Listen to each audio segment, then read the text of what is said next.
Hello everybody. Today we're going to discuss about speaking voice modulation.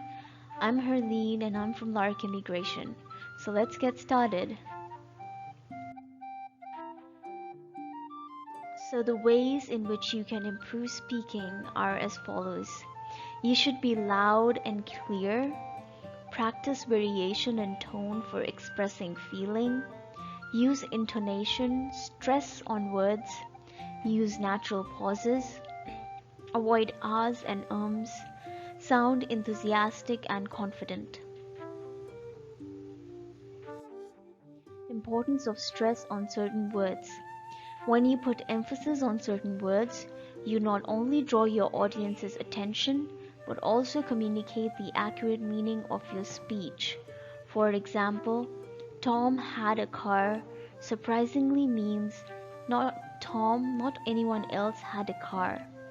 Tom had a car simply means that Tom had a car once, but does not have it now. Using natural pauses. Speaking in a continuous tone without any breaks or pauses ends up confusing the listener.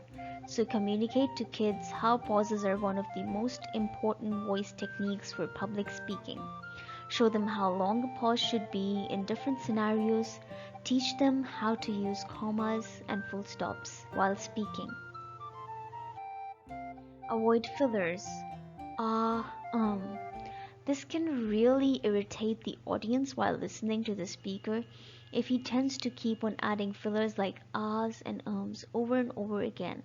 To avoid such fillers, you need to practice speaking a lot. Speak with a wider mouth, open to eliminate these, or stretch the last word while thinking about the next thing to speak.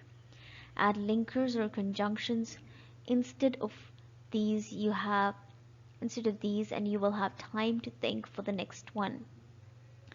That's all for today. I hope you enjoyed our topic and you stay connected with us. Please like and subscribe. Thank you. See ya.